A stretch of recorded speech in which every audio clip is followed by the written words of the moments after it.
मामा, ह्या जगात सगळ्यात सुखी कोण आहे?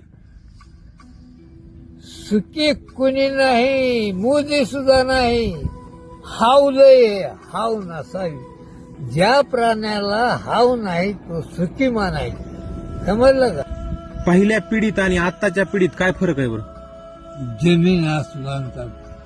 माया दया राहिली नाही, आपला सोयरा दायरा राहिला नाही. समजलं का? हो. पहिल्यानं सोयरा दायरा जी म्हणीन, तुम्ही हो 100 एकरवाले, मी हे 10 एकरवाले. अगर इकडच्या बाजूने म्हणले तुमची मुलगी देवी लागेल, मानित होते. आता कोण मानायलंय कोणाला? आता जात पात नाही, मायबापाला बी कोणी विचारना. दोघांचं सेटल जमलं की झालं लग्नच कोर्टात. किती नोकऱ्या केल्या तुम्ही? फक्त एक नोकरी 7 वर्ष केली, कोणती? मिलिटरी मध्ये. मिलिटरीत जाऊन आलो का? मिलिटरीतून पुन्हा त्यानं म्हणलं की तू 10 वर्ष 40 दिवस झाले की तुला ऑफिसर बनविते. हम्म, आणि तो गेला 25-30 सैन्याचा मालक बनून.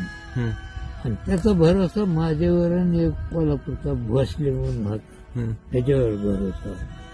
मी म्हणलो साहेब तुमचं झालं कल्याण, मला बी घरी वाटलं. अरे म्हणजे तू फक्त माझ्या घरी येऊन ऑफिस पर्यंत जीप सोडीचा नेऊन. हम्म. अगर मला कुठं दौऱ्यावर जायचं तर पुन्हा एक्सपर्ट ड्रायव्हर मी घेऊन जाईन.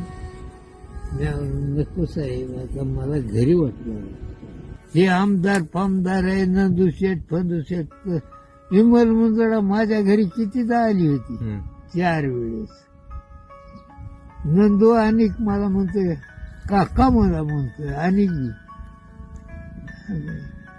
आपलं देवानं लय चांगलं केलं. काळात शांत राहायचं म्हणलं तर काय करावं लागत? शांत राहायचं म्हणलं तर ह्या काळात काय करावं लागत?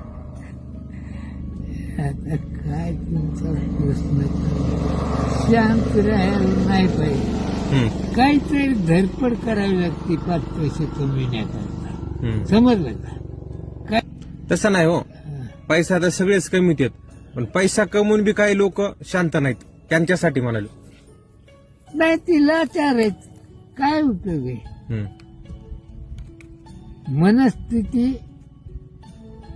आभार मानाय पाहिजे. हाय त्या ह्याच्यामध्ये परमेश्वरानं आपल्याला चांगलं केलं ना, त्याच्यामध्ये आभार मानाय पाहिजे.